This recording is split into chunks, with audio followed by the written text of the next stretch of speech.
Eu queria que você abrisse, por gentileza, a sua Bíblia, no Salmo 56, no versículo 8. Eu vou tomar esse texto como um ponto de partida para um trilho muito específico que eu quero construir com vocês aqui hoje. Salmo 56, 8. Eu vou ler na Nova Almeida atualizada. O texto sagrado diz assim: contaste os meus passos quando sofri perseguições. Recolhe as minhas lágrimas no teu odre. Não estão elas inscritas no teu livro? Esse salmo é atribuído a Davi num momento e num contexto muito específico, né, de quando Davi, na verdade, foi preso em Gate. Nós não temos esse relato nas Escrituras, é um apontamento histórico do Salmo, não sabemos quando isso aconteceu, mas independente desse apontamento que sinaliza quando foi o Salmo, o próprio Salmo mostra, todo o contexto fala a respeito de aflições, né? Ele começa dizendo, contaste meus passos quando sofri perseguições, depois ele fala de lágrimas. Todo o contexto sugere essa ideia de perseguições e de aflições. Bom, Davi estava fugindo de Saul, né? E é exatamente nesse contexto que ele faz tal declaração. Eu, particularmente, não creio que essas afirmações do versículo 8 do Salmo 56 sejam todas literais. Quando ele diz, contaste os meus passos, né? Deus não precisa contar os nossos passos. Ele, como Deus onisciente, que conhece todas as coisas, um Deus presciente, que conhece tudo antecipadamente, já sabe todos os passos que você vai dar na vida, sem necessidade de contá-los. Minha esposa usa um relógio que normalmente garante a contagem de passos ao dia, para ter a certeza se ela está se movimentando o mínimo para ter uma vida saudável. Deus não precisa desse tipo de contagem. Particularmente, como Davi está fugindo de Saul, está longe de casa, está peregrinando em terra alheia, em lugares distantes, eu acredito que essa é simplesmente uma maneira de dizer, Deus, o Senhor não está indiferente ao meu sofrimento. O Senhor acompanha tudo aquilo que eu tenho passado. Da mesma forma, a afirmação seguinte, recolhe, algumas traduções dizem, recolheste as minhas lágrimas no teu odre. Não estão elas inscritas no teu livro? Não há nenhum outro lugar na Bíblia que sugira um livro de registro de lágrimas ou lágrimas sendo recolhidas de forma literal. Algo que me chamava a atenção desde a adolescência, quando passei a buscar Deus assim com afinco, era que depois de um tempo de oração, especialmente quando estava ali ajoelhado ou prostrado no chão, era levantar e ver o chão banhado de lágrimas. Nunca testemunhei um anjo de Deus vindo recolher literalmente nenhuma lágrima, nunca vi ninguém testemunhar isso, né? Não há nada nas Escrituras que apontem na direção literal. No entanto, quando a gente pensa, se não é literal e é simbólico e alegórico, qual seria o significado? A primeira parte do contaste meus passos, como ele está peregrinando distante, né, parece que é mais fácil concluir. E eu me lembro de uma conversa que eu tive no início de 1994, nos primeiros meses do ano, com outro colega pregador. E eu mencionei esse texto, falei, olha, estou enroscado com isso. E essa pessoa falou, olha, é curioso você tocar no assunto, porque há pouco tempo atrás eu ouvi uma mensagem de um pregador norte-americano. Ele não falou quem era na época, até hoje eu não sei quem é, não posso nem dar o crédito, mas ele resumiu a mensagem, eu vou resumir o resumo do resumo dele para vocês, né? Eu achei muito interessante. Quando nós falamos a respeito do odre, nós estamos muito distante, né, do contexto cultural. Por exemplo, se a gente fala que feijoada não tem a menor necessidade de explicar, todo mundo sabe o que é. Mas se a gente for falar de feijoada para o estrangeiro, né, não significa nada, a gente tem que explicar e talvez não se faça ainda entender direito. Quando a Bíblia fala a respeito do odre, nós temos na Bíblia inteira uma referência de um odre contendo água, uma referência só de um odre contendo leite, e todas as outras, recorrentes e abundantes, se referem ao odre contendo vinho, né? Os líquidos, água, leite, poderiam ser guardados em qualquer recipiente, porque normalmente o vinho estava associado ao odre. O odre era um cantil feito com o couro do animal, uma bolsa de couro, né? Isso dizia respeito principalmente ao processo de fermentação, que a uva, que era o suco da uva, perdão, o fruto do esmagar das uvas lá no lagar, era colhido.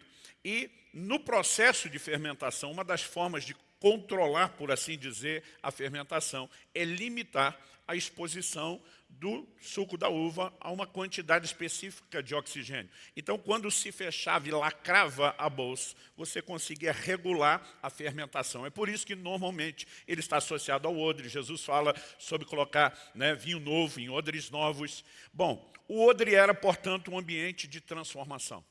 onde o suco, fruto do esmagar, lá do lagar, que era colocado, se transformava em vinho. O Salmo 104:15 diz que o vinho, né, alegra o coração do homem. E nas Escrituras ele tanto é símbolo do Espírito Santo como figura de alegria. Basicamente, o que aquele pregador apresentou, tentando se colocar na mentalidade cultural deles, foi que, assim como a uva, né, o suco da uva é o fruto do esmagar das uvas lá no lagar, as lágrimas são o fruto do esmagar das aflições da nossa vida. Mas assim como o suco ia para o odre, que era um ambiente de transformação, Deus tem o poder, né, de pegar aquela condição, os sentimentos de tristeza e transformá-los no resultado final, que é o vinho, símbolo da alegria. Eu gostei muito da explicação, mas é verdade que a gente não pode fazer exegese em cima disso. No entanto, ela, no mínimo, está alinhada com uma quantidade enorme de textos que apontam de uma maneira clara e explícita numa direção. Deus transforma a tristeza em alegria. Jeremias 31:13, eu lembro que a gente cantava isso desde criança, diz: então a virgem se alegrará na dança, juntamente com os jovens e os velhos, transformarei seu pranto em júbilo e os consolarei, e eu lhes darei alegria em vez de tristeza. Em João 16:20, Jesus diz: vocês ficarão tristes, mas a tristeza de vocês se transformará em alegria. Então nós temos afirmações explícitas ao longo das Escrituras, e eu não pretendo, né, trazê-las aqui de modo exaustivo, que apontam numa direção. Deus de fato transforma tristeza em alegria. Imagino que há uma possibilidade de que a sinalização simbólica de Davi seja essa, mas sendo isso fato ou não, algo que não muda é que nós servimos a um Deus que transforma tristeza em alegria. Aliás, o poder consolador do Evangelho precisa ser destacado de uma maneira muito especial no tempo em que nós vivemos. Quando Jesus se levanta em Nazaré, a cidade onde foi criado, e lê o livro, o rolo do profeta Isaías, a Bíblia diz que ele localiza uma passagem em particular, que é Isaías 61. Vou resumir aqui os versos 1 a 3. Diz: o Espírito do Senhor Deus está sobre mim, porque o Senhor me ungiu para pregar boas novas aos pobres, enviou-me a curar os quebrantados de coração. Muitas vezes nós enfatizamos muito o ministério de cura física de Jesus, e não estou dizendo que não deva, mas acabamos não enfatizando tanto essa promessa: eu vim curar quebrantados de coração, gente ferida por dentro, a consolar todos os que choram. Termina o verso 2 dizendo, no 3 ele diz: e a pôr sobre os que choram em Sião uma coroa em vez de cinzas, óleo de alegria em vez de pranto, manto de louvor em vez de espírito angustiado. Depois de ler isso, Jesus se posiciona diante do público e diz: hoje se cumpre essa palavra. Basicamente ele está dizendo: eu sou o cumprimento da promessa, eu sou a provisão de um Deus que em lugar de tristeza oferece e disponibiliza alegria. Não muito depois disso, no Sermão do Monte, ele afirma, e Mateus 5:4 registra isso: bem-aventurados os que choram, porque eles serão consolados. Quando você olha só essa frase, pode parecer que consolo significa apenas parar de chorar. Mas quando você olha a perspectiva de como Lucas registrou isso, Lucas 6:21, bem-aventurados são vocês que agora choram, porque vocês hão de rir. Ou seja, com a perspectiva de Lucas adicionada de Mateus, o consolo não é apenas parar de chorar, mas é ter a substituição do choro pelo riso, da tristeza por alegria. É possível esperar alegria depois do choro. Salmo 126, 5 e 6, um texto bem conhecido, diz: os que com lágrimas semeiam, com júbilo ceifarão. Quem sai andando e chorando enquanto semeia, voltará com júbilo, trazendo os seus feixes. Agora, o ponto não é se Deus transforma tristeza em alegria ou não. O ponto que eu quero conversar com vocês hoje. O tema da minha mensagem hoje é como Deus transforma tristeza em alegria. Porque falhamos quando não levamos em consideração o fato que Deus transforma tristeza em alegria, mas falhamos quando não apresentamos também essa mensagem de forma completa e de maneira equilibrada. Bom, no ano passado, em julho do ano passado, fiz uma viagem de carro com a família para São Paulo. Iríamos gravar alguns eventos online e participar de outros, seriam híbridos, logo nos primeiros meses ali de pandemia. E eu me lembro de uma ocasião em que acordei pela manhã com o versículo ardendo, queimando dentro do meu espírito. 2 Reis, capítulo 20, verso 5. Quando o profeta Isaías, depois de já ter dado um decreto de morte ao rei Ezequias, Quando foi embora, houve uma palavra de Deus. Volta e diz: Ezequias, príncipe do meu povo, ouvi a tua oração e vi as tuas lágrimas. Né? O Senhor diz: eis que eu te curarei, ao terceiro dia subirás à casa do Senhor. Essa expressão, vi as tuas lágrimas. Né? Para mim ela veio muito mais forte até do que só ouvir as tuas orações, vi as tuas lágrimas. Aquilo ardia no meu coração o dia inteiro. Eu não sei como Deus lida e trabalha com cada um.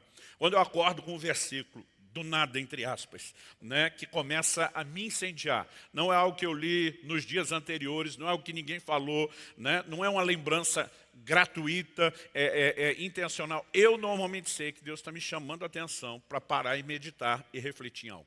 E aquilo o dia inteiro me empolgou. Deus vê as nossas lágrimas. Ele não é indiferente à nossa dor. Ele não é indiferente ao nosso sofrimento. E depois de um dia inteiro empolgado com aquilo, na manhã seguinte eu acordo com outro versículo ardendo dentro de mim. Mas o versículo parecia ser, né, quase que a mensagem oposta. Malaquias 2,13. O Senhor diz: vocês cobrem o meu altar com choro, com gemidos, com lágrimas, e eu não vos ouço. E minha vontade era dizer: peraí, ontem o Senhor via as lágrimas, como que hoje o Senhor não está nem aí para as lágrimas? Mas eu entendi que, na verdade, Deus estava propondo uma espécie de quebra-cabeça. Decifre o enigma, resolva isso. Nós sabemos que a Bíblia não se contradiz. Né? Deus vê as nossas lágrimas ou é indiferente a elas. Então, uma vez que a Bíblia não se contradiz, diante de toda aparente contradição, o que nós temos é só um desafio de interpretação. E eu lembro que eu comecei a matutar naquilo. E passei alguns dias. Nessa ida a São Paulo, parei primeiro na casa do meu pastor. E eu lembro que naqueles 2 dias que nós ficamos com ele, nós tivemos, em 2 ocasiões, um culto com as nossas famílias. Eu lembro que num momento específico ele olha para mim e diz: você quer compartilhar uma palavra? Eu falei: uma palavra não. Eu quero compartilhar uma dúvida. O senhor prega hoje, depois eu venho com a dúvida. Né? E eu apresentei o dilema. Falei: gente, vocês podem me ajudar nisso? E todo mundo só balançou a cabeça e diz: nunca pensamos desse jeito, nunca avaliamos isso. E por onde eu passava, eu conversava com os pastores nos eventos que fomos. E aí, Deus está atento ou indiferente, né, às lágrimas? A maioria diz: puxa, não tinha colocado as coisas lado a lado dessa forma. E eu fiquei alguns dias processando aquilo. Talvez a viagem toda, eu sei que levou mais de uma semana, pode ter sido em torno de uns 10 dias. E eu lembro quando estávamos voltando, já estávamos assim, quase já na divisa do Paraná, que acho que é um quarto final da viagem. Eu virei para minha esposa e falei: você se importa de assumir o volante e dirigir? Ela olhou para mim e disse: está cansado? Eu falei: moça, você sabe que eu não canso, né? Sou daqueles fominha do volante na estrada. E eu falei: mas está baixando um download em banda larga aqui do céu, e eu não posso perder isso. Nós trocamos de lugar, e eu puxei o computador, comecei a escrever que nem um doido, era um sábado. Ela falou: pelo jeito já temos a mensagem de amanhã, né, que era o culto de domingo. Eu falei: de amanhã não, nós temos a série do mês todo. Né? E eu lembro que eu passei o mês todo de agosto aqui, pregando o que brincando eu chamei de a teologia das lágrimas. Né? Nós trabalhamos essa ideia de um Deus que transforma tristeza em alegria. E desde o primeiro domingo eu sabia, mas assim, era algo muito forte no meu coração, né, que seria impossível esgotar o assunto naqueles 4 domingos. E eu acabei sentando, escrevi um livro inteiro, foi publicado pela Mundo Cristão, como Deus transforma a tristeza em alegria. Eu sei que os que são filiados aí ao núcleo estão recebendo um de presente hoje. E eu fiquei assim muito empolgado. Agora eu tenho a difícil missão de, num período curto, resumir isso tudo para vocês. Então vou pedir que vocês me ouçam bem depressa. Né? A primeira parte dessa equação que Deus me fez entender é que existem tipos distintos de choro, de tristeza. Por exemplo, em 2 Coríntios 7,10, Paulo diz que a tristeza segundo Deus produz arrependimento, né? Mas a tristeza segundo o mundo produz morte. Não são tristezas iguais. Logo, nem todo choro é igual. E a primeira coisa que Deus me fez perceber foi essa distinção dos tipos de lágrima, dos tipos de choro. Quando, por exemplo, a Bíblia fala de Deus prestando atenção ao choro, né, e daqui a pouco eu vou dar alguns exemplos desses que chamam a atenção de Deus, normalmente eles são uma linguagem de fé e de confiança. Mas normalmente, quando o assunto é Deus indiferente, isso tem a ver com um contexto de pecado onde não houve arrependimento.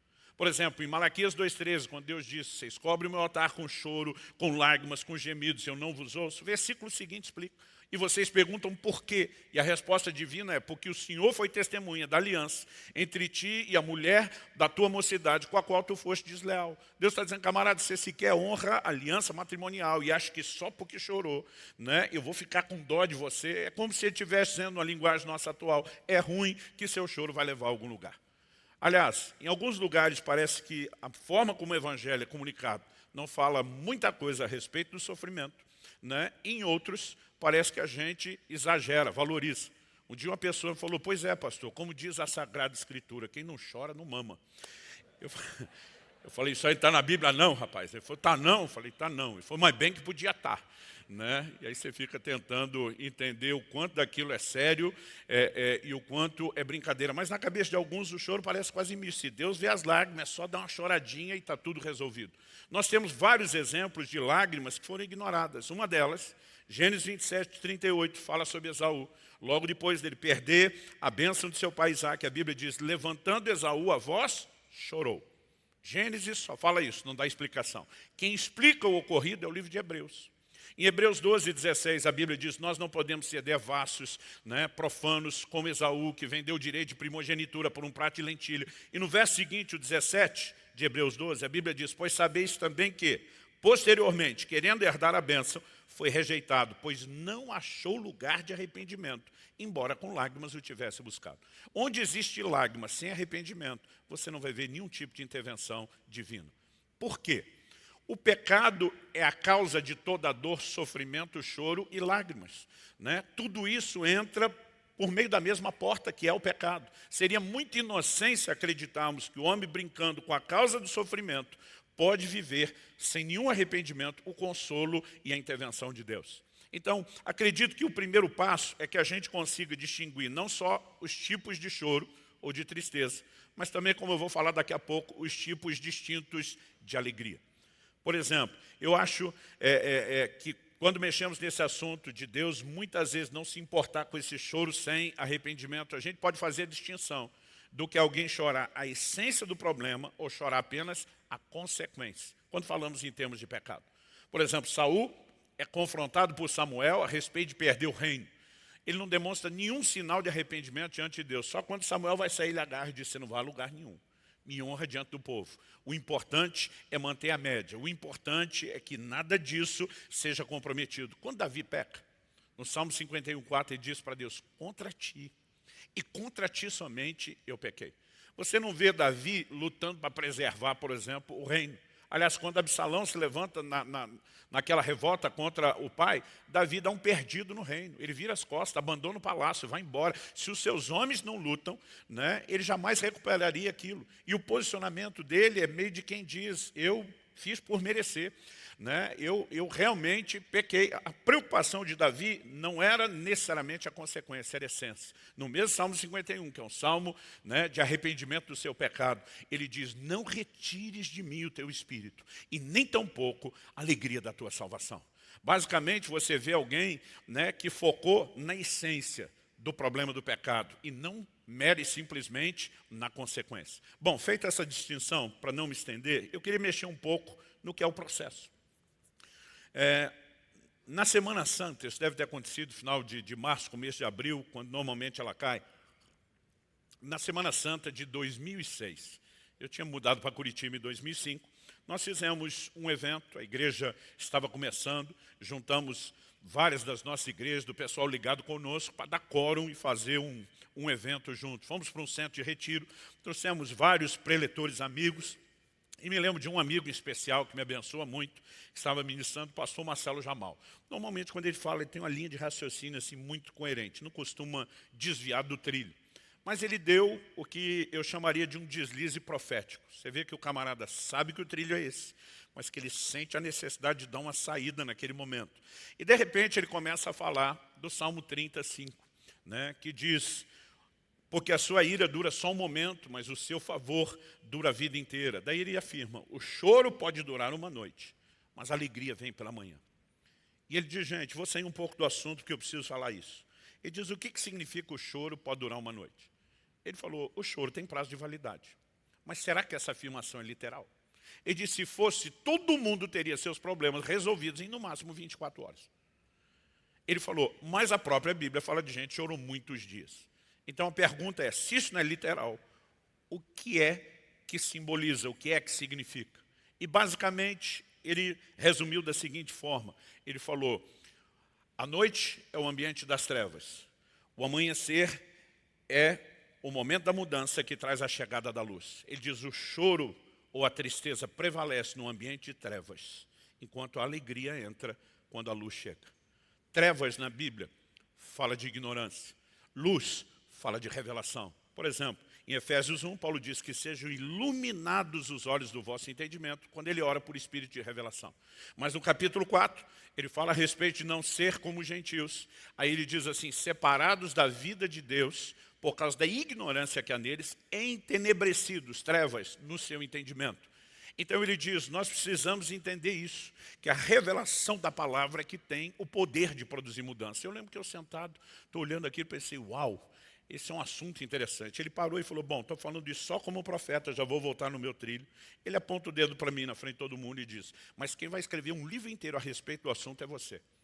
Eu pensei, eu não sabia nem esse negócio que você está falando, e agora eu tenho que escrever um livro, só porque o meu ministério é isso. Não levei aquilo muito a sério. Depois ele falou, cara, é sério, eu estou te liberando uma palavra. Eu esqueci completamente disso. Só me lembrei em setembro do ano passado, quando terminei de escrever o livro, e o Espírito Santo me fez lembrar disso de uma forma nítida e falou, eu quero que você leve luz ao coração das pessoas, né? Eu quero que você comunique a palavra. Então, a segunda coisa, depois de distinguir os tipos de choro, para mim é tentar estabelecer aqui um resumo da necessidade de que a gente compreenda o processo.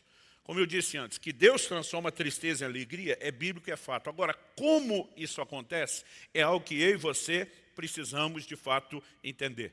Por que que Deus não pode intervir, por exemplo, no choro onde há pecado sem arrependimento? Né? É a revelação, é a compreensão da palavra que normalmente leva o homem ao arrependimento que gera mudança. Né? Sem ela não haverá intervenção. Mas entendendo isso, eu acredito que nós podemos entender que, na perspectiva do crente, o choro não precisa necessariamente ser uma conformação com a dor, né? Com uma circunstância difícil, até mesmo com uma situação, né? Que nós interpretaríamos e rotularíamos de derrota. Ele pode muitas vezes ser o reconhecimento da nossa insuficiência, mas a expressão da nossa confiança no Deus que é todo suficiente.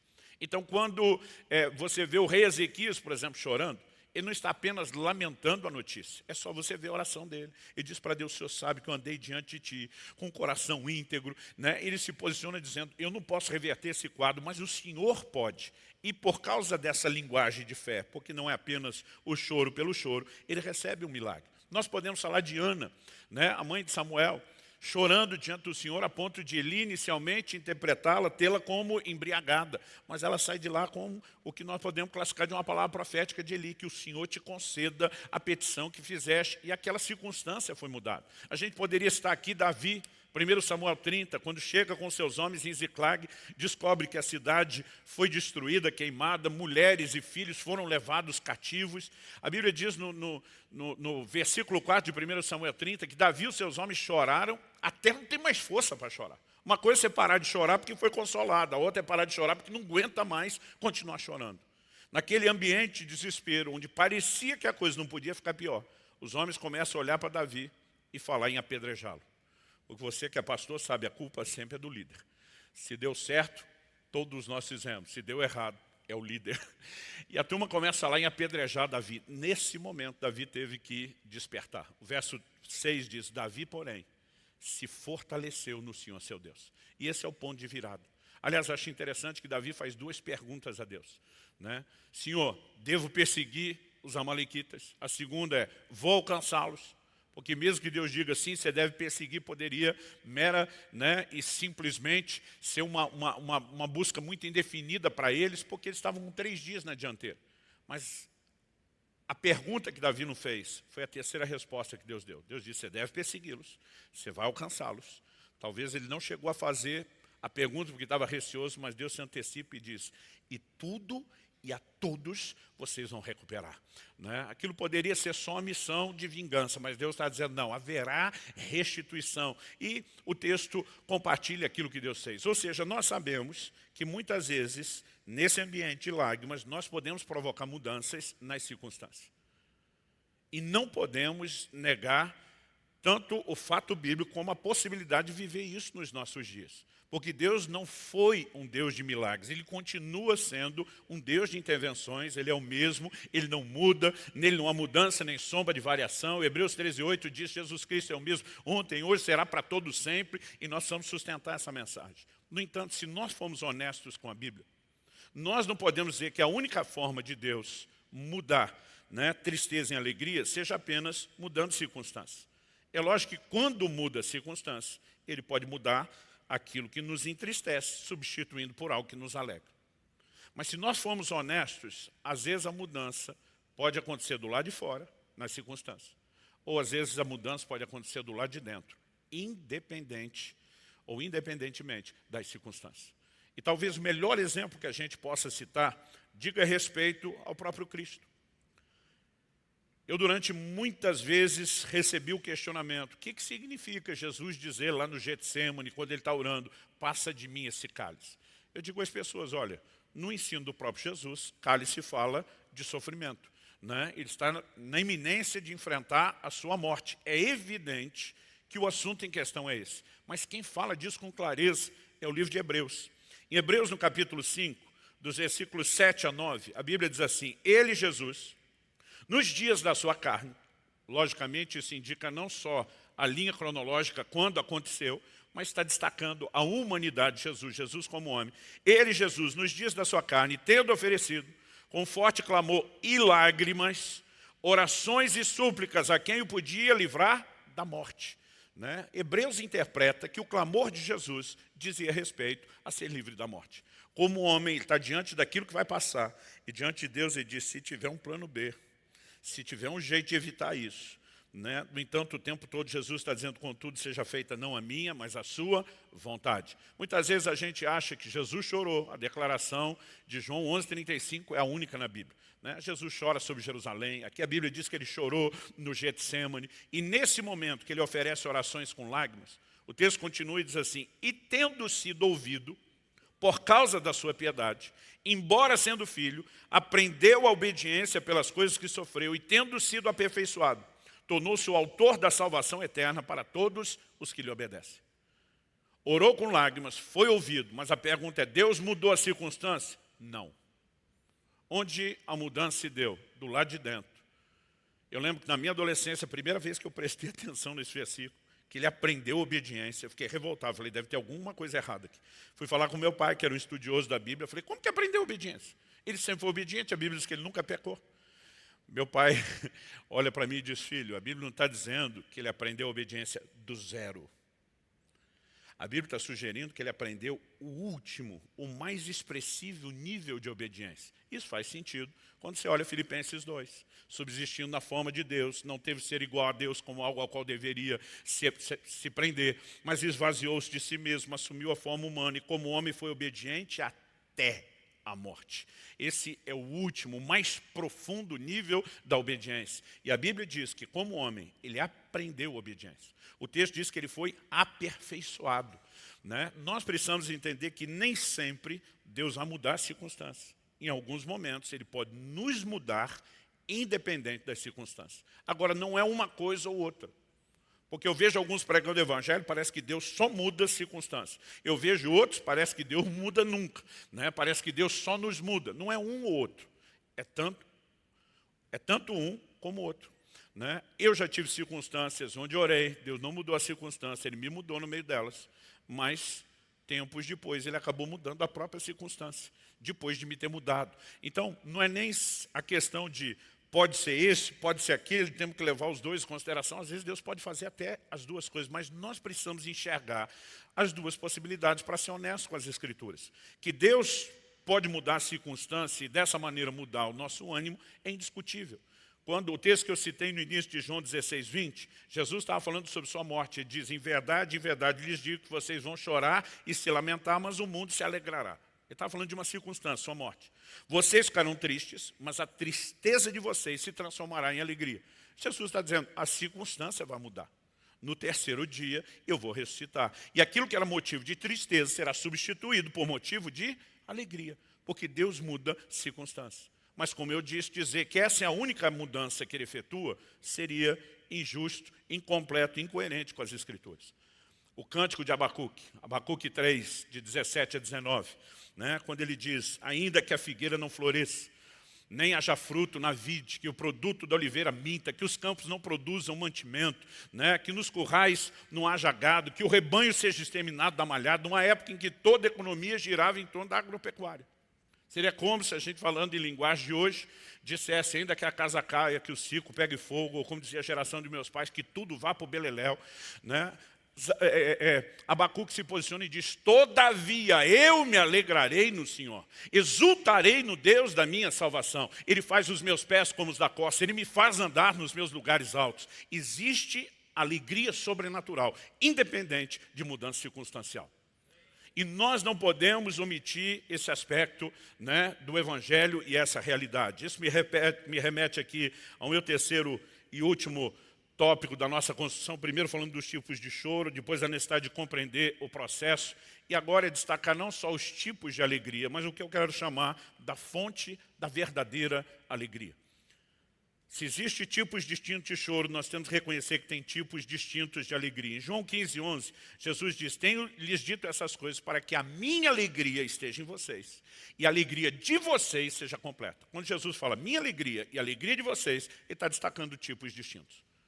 Existe uma alegria natural, existe alegria espiritual. Por exemplo, quando Deus criou Adão, o estabeleceu lá no Éden, antes da queda, Adão está em plena comunhão com Deus, usufruindo de tudo o que pode ter no plano espiritual 100%. Ainda assim, Deus olhou para o homem e disse, quero te dar outras alegrias. A Bíblia diz que Deus viu que o homem estava só. Ali não é só o sozinho, mas também o solitário. E decidiu lhe abençoar, né, dando-lhe uma esposa. Deus também disse, olha, vocês podem comer de todas as aves do jardim, menos naquela. Eu fico pensando, não sei se eu estou advogando aqui o time dos empolgados com a gastronomia, talvez esteja. Mas Deus podia ter feito uma única fruta, de uma única árvore, com uma única cor, cheiro e sabor, e botado todos os nutrientes que a gente precisa. Mas Deus caprichou na variedade. Ele fez todo tipo de cor, de cheiro, de sabor, né? Frutas que vêm na sua devida estação, sazonais. E Deus disse, eu quero dar outras alegrias. Nunca houve problema que o homem tivesse outras alegrias, desde que elas não concorressem com a principal, aquela que emana do Senhor. O problema é quando entra um terceiro tipo que eu vou destacar aqui, né? Que é a falsa e temporária alegria do pecado. Essa nos desconecta da fonte. Essa é a razão pela qual, quando não existe arrependimento, Deus não pode simplesmente dizer, eu te presentei com alegria, mere simplesmente por dó. Aliás, se a gente não entender esse aspecto, não faz nem sentido outras declarações da Bíblia. Tiago, por exemplo, no capítulo 4, diz, converta-se a vossa alegria em tristeza e o vosso riso em pranto. Ele vai no caminho contrário. Né? Em vez de estar dizendo que é para transformar tristeza em alegria, ele fala de transformar alegria em tristeza. Agora, qual o contexto? Pecado.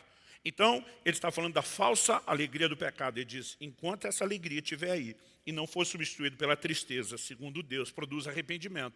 Deus não pode pegar esse tipo de tristeza para te dar verdadeira alegria e não essa. Ali, o Tiago já está falando de duas trocas. Mas quando a gente entende essas verdades e começamos a olhar, né, existe alegria natural, existe espiritual. Por exemplo, em setembro do ano passado, Kelly e eu, Kelly minha esposa, ficamos abobados porque entramos na adolescência. Né, nos tornamos avós. Mandei até fazer uma camiseta, você não manda em mim, você não é minha neta. Eu fiquei empolgadíssimo, a gente fica assim, bobos, que são avós aí, podem confirmar. Mas isso é uma alegria natural. Um ímpio que não teme a Deus, vira avô, vai ter alegria. Talvez não tenha a consciência que nós temos, a bênção geracional, uma série de outras coisas, mas vai ter alegria, porque algumas alegrias são naturais. Agora, Jesus está dizendo, se a minha alegria tocar e preencher a alegria de vocês, aí sim a de vocês vai ser completa. Agora, por que eu estou dizendo isso? Se a gente pensar só na alegria circunstancial, e Deus muitas vezes vai mudar a circunstância e nos dar esse tipo de alegria, ainda assim nós não estamos falando de alegria plena ou completa. O poder do Evangelho não é mere e simplesmente tocar uma pessoa enferma e trazer saúde, porque mudou a circunstância, deixar todo mundo em volta feliz. O poder do Evangelho vai muito além disso. Também toca essa área, não vamos deixar isso de lado, mas vai muito além disso. O que eu e você precisamos entender é que na vida de quem realmente conhece o Senhor e anda com Ele, a alegria não deveria ser meramente circunstancial. Em Filipenses 4,11, Paulo diz, digo isso não porque esteja necessitado, porque aprendi a viver contente em toda e qualquer situação. Eu gosto quando ele destaca, aprendi a viver contente. Isso não é algo meramente automático. Ergui a mão para Jesus, fui no apelo, embora o convertido tenha essa marca da alegria, principalmente quando falamos daquela que não é circunstancial, é fruto de aprendizado, de crescimento, de maturidade, de conhecimento de Deus.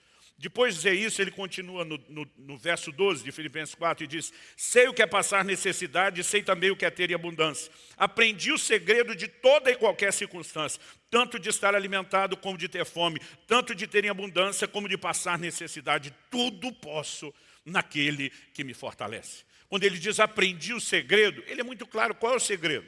A frase tudo posso naquele que me fortalece, normalmente a gente imagina isso, tudo posso, realização. Paulo está dizendo tudo posso, eu posso aguentar o tranco, eu posso suportar qualquer coisa, não importa o que eu enfrente, minhas forças, o que sustenta o meu humor, o meu ânimo, não vem das circunstâncias, vem de Deus, vem do meu relacionamento com Ele. E aí nós estamos entrando num outro terreno. Aliás, ele inicia o capítulo 4 dizendo, regozijai-vos sempre no Senhor. Assim como Abacuque diz, eu me alegrarei no Senhor. Né? Paulo está ensinando aqueles irmãos, alegrem-se no Senhor. Se Deus mudar as circunstâncias, a gente se alegra pela mudança, mas se não mudar as circunstâncias, nós nos alegramos independentemente delas. Essa é de fato uma mensagem bíblica que precisa da minha e da sua atenção. E o camarada está falando isso. É alguém que assim, quando você olha aquilo que passou, aquilo que enfrentou, chega a doer na gente só de ler o relato. Me permita te lembrar o que Paulo diz em 2 Coríntios, lá no capítulo 11, a partir do verso 23. Ele diz, são ministros de Cristo, falando como se estivesse fora de mim, afirmo que sou ainda mais, em trabalhos muito mais, em prisões muito mais, em açoites sem medida, em perigos de morte muitas vezes, 5 vezes recebi dos judeus 40 açoites menos 1, 3 vezes fui açoitado com varas, 1 vez fui apedrejado, 3 vezes naufraguei, fiquei uma noite e um dia boiando em alto mar, em viagens muitas vezes, em perigos de rios, em perigos de assaltantes, em perigos entre patrícios, em perigos entre gentios, em perigos na cidade, em perigos no deserto, em perigos no mar, em perigos entre falsos irmãos, em trabalhos e fadigas, em vigílias muitas vezes, em fome e sede, em jejuns muitas vezes, em frio e nudez. E não bastasse essa lista, no 28 ele diz, além das coisas exteriores, ainda pesa sobre mim diariamente a preocupação com todas as igrejas. É esse cara que está dizendo, eu aprendi a viver contente em toda e qualquer situação. Meus irmãos, há algumas verdades essenciais que nós estamos deixando de lado. Por exemplo, eu tenho visto pastores que muitas vezes estão cansados, estão abatidos, estão à beira de um esgotamento. E muitas vezes a gente diz que está cansado de estar trabalhando muito. Gente, mas a verdade é que normalmente o que nos cansa não é trabalhar muito. É trabalhar muito e não ver resultado. Porque quando você está trabalhando pra caramba e a coisa está bombando, você está empolgado, você tem uma energia extra. Agora, quando você trabalha muito e não vê resultado, é que a coisa começa de fato a pegar. E muitas vezes, nessa hora, nós temos uma tendência a olhar para o ministério como se ele fosse um peso, como se ele fosse um fardo. Nós muitas vezes esquecemos e ignoramos o privilégio que é. Declarações como a de Hebreus, que fala do ministério e diz, ninguém toma para si essa honra, a não ser aquele que é chamado por Deus, acabam sendo esquecidas. Às vezes a gente está quase achando que Deus acordou um dia de mau humor, disse, como eu posso azarar a vida de alguns na terra? Você vai para o ministério, você vai para o ministério, você vai para o ministério. E deixamos de lado a visão da honra que Deus comunicou. Esse camarada que enfrentou coisas no ministério, talvez você diga, a gente não tem esse ambiente de perseguição, mas perigo entre falsos irmãos continua até hoje. Esse é um dos muitos exemplos.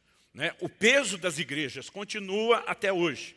Esse camarada está dizendo, eu aprendi a viver contente em toda e qualquer situação. Além de não olhar para o ministério como se fosse algo errado ou negativo, ele está dizendo, minha fonte de alegria não é circunstancial.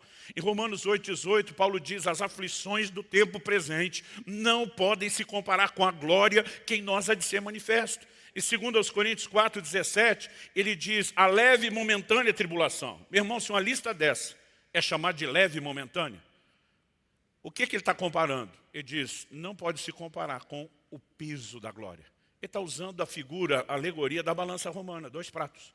Ele diz, bota num prato toda essa lista de aflições, ele falou, o prato sobe, é leve. Por quê? No outro tem peso de glória, e a glória pesa mais do que qualquer circunstância difícil, do que qualquer dificuldade que a gente enfrente. É por isso que você olha para esses apóstolos e vê que esses camaradas eram imparáveis.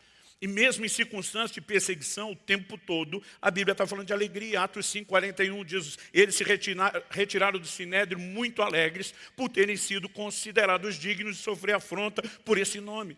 Os caras diziam, um privilégio, é uma honra sofrer por esse nome. E a gente que não passou isso tudo diz, pois é, Deus, o Senhor deve ter azarado a vida da gente, nos criando dificuldades ministeriais, porque de alguma forma parece que nós estamos perdendo o foco. Principalmente quando falamos da fonte da verdadeira alegria que é o Senhor.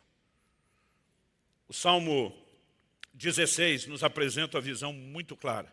Davi diz, versos 8 e 9, tenho o Senhor sempre diante de mim, estando Ele à minha direita, não serei abalado.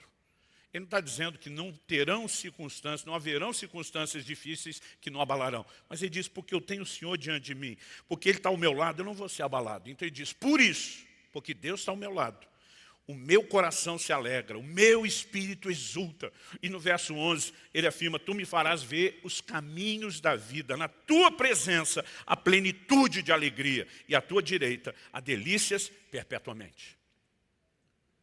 Eu e você precisamos aprender, e eu quero falar especificamente aos que estão no ministério, a não dependemos apenas dos resultados ministeriais para ter alegria. Jesus envia os discípulos para curar enfermos, expulsar demônios, se esse cara volta empolgado com o resultado. Depois você dá uma olhadinha lá em Lucas 10. Senhor, no teu nome os demônios submetem, e diz o negócio funciona, nós estamos tendo resultados. E Jesus não está desmerecendo isso. Ele mandou que eles fizessem isso, como mandou que eu e você também fizesse. Mas Jesus responde para eles, alegrai-vos antes, porque os vossos nomes estão escritos no livro da vida do Cordeiro. Jesus está dizendo o motivo maior de alegria, não é o resultado que você tem no ministério, é a sua salvação. O que Davi, no Velho Testamento, quando ele fala de alegria da salvação, eles não pensavam na redenção espiritual como eu e você falamos. Normalmente, só se usava isso num contexto específico de livramento. Mas quando Davi está dizendo, não retires de mim teu espírito, nem a alegria da tua salvação, se ele não entende tudo isso, ele está falando profeticamente. O maior motivo de alegria que eu e você jamais deveríamos perder, deixar ser ruído, não importa as circunstâncias que a gente enfrente, é a alegria da salvação. Nossos nomes estão escritos no livro da vida do Cordeiro. Meu amigo, haverá um dia onde Deus vai completar esse processo de redenção. E a Bíblia diz, Ele enxugará dos olhos toda lágrima. Esse dia ainda não chegou. Até que chegue, a Bíblia continua dizendo, alegrai-vos com os que se alegram, chorai com os que choram. Isso não significa que tem só um grupo que alegra e outro grupo que só chora. Às vezes nós vamos transitar de um grupo para outro, e rápido. Eu falei que em setembro do ano passado, a gente lá em casa ficou assim, absurdamente feliz com a chegada da nossa neta. Mas num período de 10 dias, meu sogro faleceu. E não foi só minha esposa com a perda do pai, todos nós sofremos a dor daquele momento. Né? Vivemos dois extremos. Agora, o curioso é que a tristeza de um evento não tirou a alegria do outro. A alegria de um não tirou a tristeza do outro. E chegava a ser quase confuso. Dependendo do que você lembra, né, você tinha, assim, extremos. Mas a verdade é que, independente da dor, né, que eu e você possamos enfrentar, há uma fonte sobrenatural de alegria. O Evangelho, ele vem sofrendo mutações, não é de hoje. Paulo falava desde o início a respeito de um outro evangelho sendo pregado. Eu de vez em quando brinco, falo que tem um evangelho transgênico. Né? A essência dele vem sendo mudada. E uma das coisas boas que quando eu olho décadas atrás foi a igreja descobrir que nós temos um Deus que não mudou, continua sendo um Deus de milagres, que nós precisamos de uma mensagem de fé, nós precisamos levar o povo a crer e a receber milagres, mas parece que nós migramos de um extremo onde Deus não fazia mais nada para um outro, onde parece que ele tem que fazer tudo que a gente quer. E se ele não fizer, nós vamos ficar emburrados que nem a mulher de Jó, né, dizendo, amaldiçoe seu Deus e morre se não fizer o que quer. O evangelho vem ganhando contornos não, talvez seja um miolo antropocêntrico. Né? Nós estamos tirando o foco naquilo que é a mensagem bíblica, e parece que a única forma de Deus alegrar as pessoas é só fazer aquilo que elas querem. Há uma dimensão sobrenatural de alegria. Isso tem que ser resgatado na nossa vida, no nosso ministério. Isso precisa ser depositado no coração do nosso povo. E ainda que continuemos a pregar uma mensagem de intervenção, nós também vamos dizer, ainda que a figueira não floresça, né, que não haja fruto na vide, que o produto da oliveira minta, que o rebanho seja exterminado na malhada, que nos currais não haja gado, todavia eu me alegrarei no Senhor, exultarei no Deus da minha salvação. Não é só a respeito da nossa eternidade. Tem gente jogando uma eternidade de gozo fora porque está desconfortável com um momento de dificuldade. Mas porque mesmo aqui, antes vivemos essa plenitude que Deus tem reservado para nós, nós podemos ser sustentados de forma sobrenatural por uma alegria que vem do Senhor. Aliás, há uma relação muito forte, e eu termino com isso, entre alegria e a pessoa e a obra do Espírito Santo. Atos 13, 52 diz, os discípulos, porém, estavam cheios de alegria e do Espírito Santo. Gálatas 5, 22 diz, o fruto do Espírito é, entre outras coisas, alegria. Romanos 14, 17, o reino de Deus não é comida nem bebida, mas justiça, paz e alegria no Espírito Santo. Nós não podemos simplesmente ignorar esse volume de declarações. O apóstolo Paulo, por exemplo, quando escreve aos Tessalonicenses, ele diz lá no capítulo 1, no versículo 6, e vocês se tornaram nossos imitadores do Senhor, recebendo a palavra com a alegria que vem do Espírito Santo, apesar dos muitos sofrimentos. Uma alegria que vem do Espírito Santo, apesar de sofrimentos. O que é que a Bíblia está apresentando? Uma clara fonte. Mas o texto que realmente me empolga é Hebreus, capítulo 1, verso 9. Quando diz, Deus, o teu Deus, te ungiu com óleo de alegria, como a nenhum dos teus companheiros. Óleo de alegria. A mesma expressão que Jesus lê em Isaías 61. Ele diz que veio pôr sobre os que choram em Sião uma coroa em vez de cinzas. O texto diz, óleo de alegria em vez de pranto, e manto de louvor em vez de espírito angustiado. Óleo de alegria. Há uma unção de alegria. Há uma manifestação sobrenatural do Espírito Santo que produz alegria, apesar dos sofrimentos. Então, se deixamos de pregar que Deus intervém no meio das circunstâncias, não estamos pregando o evangelho completo. Mas se pregamos que esse é o único tipo de intervenção para substituir, né, tristeza em alegria, nós também não estamos pregando o evangelho completo. É difícil muitas vezes saber, porque em alguns momentos é dessa forma e do outro. Ontem, eu perdi um grande amigo com 38 anos de idade por Covid. Mais um nessa lista de muitos que nós temos sentido a dor e a perda. Mas no dia anterior, eu estava ouvindo a história de outro pastor amigo, que literalmente foi até a porta do céu e o Senhor mandou ele de volta. O camarada estava se sentindo mal por ter voltado. É verdade, ele estava tipo aquele sobrevivente de acidente aéreo, né, que é um dos únicos e fica sentindo mal, por que eu escapei quando muita gente está morrendo? Ele falou, pastor, eu vou dizer que eu voltei porque tem um propósito. Deus não tinha propósito na vida dos outros. Ele disse, tem coisa que não dá nem para a gente tentar explicar. E aí eu fico olhando, esse voltou, chegou lá na porta e voltou, esse foi. Marciano, acho que foi até a metade do caminho, voltou, né? São situações que a gente não sabe explicar, mas sabe o que foi gostoso? Foi ver a esposa desse camarada já testemunhando publicamente com a filhinha de 11 meses a sua alegria no Senhor, a despeito da dor que está enfrentando. Nós precisamos de gente cujo coração entenda que Deus está acima de qualquer suspeita. A fé se apoia no caráter de Deus. Toda a semeadura de incredulidade de Satanás desde não é bem o que Deus diz, não é bem o que Deus quer, coloca em xeque o caráter de Deus, mas a fé se apoia no caráter de Deus. Quando a mulher de Jó diz, amaldiçoe seu Deus e morre, porque ele não está dando o que a gente quer, ele vira e fala para sua mulher o que muitos de nós já quisemos falar para nós. Você fala como uma louca. E diz, em algum outro momento, ele vai dizer, não só ainda que ele me mate, eu louvarei, mas ele diz, eu sei que o meu Redentor vive, ele há de se levantar sobre a terra. Algo que eu e você, de fato, precisamos levar o nosso povo a entender, esse nível de confiança em Deus. Alguém me falou esses dias, pastor, resolveu escrever o livro por causa da pandemia? Eu falei, esses textos estavam na Bíblia antes, nós vamos continuar precisando deles depois. Falei, agora que foi um momento oportuno, foi. Porque temos vivido perdas, mas gente... Alguns viram um negócio construído com seriedade, com anos de dedicação, que fluiu, prosperou, de repente começar a minguar, né? E talvez até se quebrar. Teve gente enfrentando situações difíceis. Um falou, pastor, a pandemia está acabando com o meu casamento. Eu falei, negativo, ela só está mostrando como estava e você não tinha tempo para enxergar. Mas ainda assim, tivemos muitas perdas nessa área. A pior de todas as perdas, vidas humanas. Mas eu e você precisamos levar o nosso povo, e nós mesmos a ter uma mentalidade, né, de que existe muito mais do que alegria circunstancial. Quantos de nós já tivemos que lidar com gente que foi séria, fiel a Deus, dedicada a um casamento, e viu um outro cônjuge perder o juízo, fazer uso do seu livre-arbítrio para chutar o balde, a fé, a família e desistir de tudo. Mas às vezes você vê gente numa hora dessa implodir, como quem diz, não existe mais razão para viver. Quando alguém age dessa forma, está demonstrando que não entendeu que existe algo muito maior do que as circunstâncias, por mais dolorosas que sejam.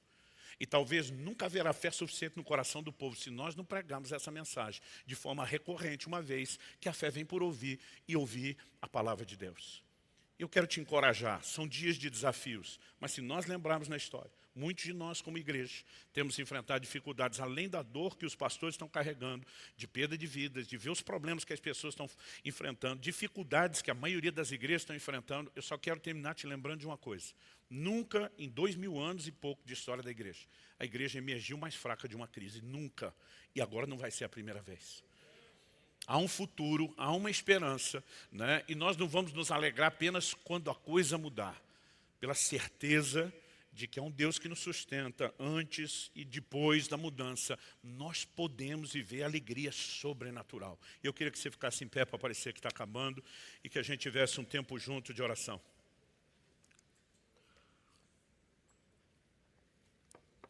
Isaías 25:8 diz, tragará a morte para sempre. E assim o Senhor Deus enxugará as lágrimas de todos os rostos. Como que a dor e o sofrimento entraram? Com o pecado. Romanos 5:2 diz, por meio de um só homem, uma clara referência a Adão, entrou o pecado no mundo, através do pecado a morte passou a todos os homens. Mas haverá um dia onde não só o pecado, mas suas consequências, seus desdobramentos serão todos erradicados, quando o Senhor Jesus, por ocasião da sua vinda, completar o processo de redenção. Como diz Apocalipse 7:17, Ele enxugará dos olhos toda lágrima. E até que esse dia chegue, nós ainda vamos chorar, mas eu e você podemos ter uma certeza de que enquanto Ele não enxuga em definitivo, Ele tem consolo, Ele tem alegria sobrenatural. Mas também não podemos deixar de sonhar com esse dia da conclusão da redenção. Isso é parte da mensagem que pregamos. Nós não podemos falar apenas do que está em andamento, mas dos seus desdobramentos finais. Em Apocalipse 21, me permita ler do verso 1 a 5. João diz, e vi novo céu e nova terra, pois o primeiro céu e a primeira terra passaram e o mar já não existe. Vi também a cidade santa, a nova Jerusalém, que descia do céu da parte de Deus, preparada como uma noiva enfeitada para o seu noivo. Então ouvi uma voz forte que vinha do trono e dizia, eis o tabernáculo de Deus com os seres humanos. Deus habitará com eles. Eles serão povos de Deus, e Deus mesmo estará com eles, e será o Deus deles. E lhes enxugará dos olhos toda lágrima. E já não existirá mais morte, já não haverá luto, nem pranto, nem dor, porque as primeiras coisas passaram. E aquele que estava sentado no trono disse, eis que faço novas todas as coisas. E acrescentou, escreva, porque essas palavras são fiéis e verdadeiras. Eu não estou dizendo que quem sofreu perda não deva chorar. O luto não pode ser negado, ele tem que ser vivido. A Bíblia fala de gente que diante das perdas choraram muitos dias. Mas a mesma Bíblia fala de gente confortando essas pessoas, fala de uma capacidade de superação, porque em algum momento essa etapa precisa ser completada. Ela não pode ser pulada, mas ela precisa ser finalizada. Eu não estou dizendo que não vai ter choro na vida do crente em momento nenhum, mas eu estou aqui advogando que o choro não deve ser ato contínuo na nossa vida. Eu não sei qual a razão de Deus estar falando essas coisas ao seu coração. Talvez Ele queira apenas fortalecer suas convicções, sua mensagem. Talvez Ele esteja tentando fortalecer você nessa manhã. Temos vivido momentos difíceis. Para alguns, muito mais do que para outros. Um dia desse estávamos um grupo de pastores e começou aquela sessão de lamento. Rapaz, aqui está difícil, aqui não sei o quê. Aí um falou, rapaz, eu não. Minha igreja cresceu na pandemia, prosperou, olhei para ele e disse assim, diminui a sua história, agora não é hora. Vamos levantar os outros, meu amigo.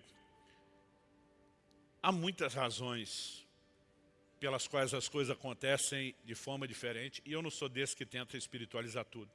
A questão é, independente da gente entender as razões ou não, dói do mesmo jeito.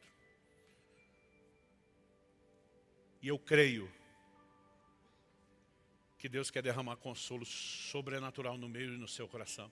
Nós precisamos voltar a viver a alegria da salvação. Eu sei que tem gente dando problema, e acredite, vai continuar assim para sempre.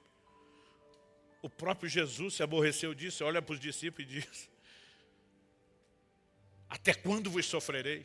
Se Jesus que é Jesus, eu não sei como que você lê isso, eu leio mais ou menos assim: por quanto tempo mais eu tenho que aguentar os 6, seus cabeção? Se Jesus que é Jesus, como um homem externo a esse nível de sentimento, até quando vos sofrerei? A pergunta é: e nós? A questão não é se a gente sente isso no processo, é se isso domina a gente ou não. E nós precisamos aprender a ir ao Senhor e nos fortalecer diante dEle. E se Ele não vai mudar as circunstâncias, a gente então tem que ser aperfeiçoado diante dEle. Tudo será resolvido diante dEle. Eu creio que nessa manhã a graça de Deus sendo derramada sobre nós, a consolo sobrenatural. Deus ainda é o Deus de toda consolação. O Espírito Santo ainda é o Consolador. E falando nas palavras do profeta da antiga aliança, ainda bálsamo e Gileade. Eu queria que você falasse com Deus por um instante, do seu jeito, da sua maneira, pedir para você ficar em pé por hábito, para sinalizar que está terminando. Você ora como você achar melhor, em pé, sentado, de joelho, em voz alta, em voz baixa. Mas eu queria que você realmente orasse não só por protocolo de finalização.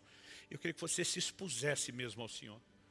Eu quero orar por você, mas você não precisa ouvir minha oração, você pode fazer a sua. Pai, a tua palavra foi pregada. Mas se o teu espírito não trouxer entendimento espiritual, não vivificá-la, não trouxer aquela aplicação personalizada que só o Senhor pode fazer, terá sido só um discurso. Nós oramos por mais do que isso nessa manhã.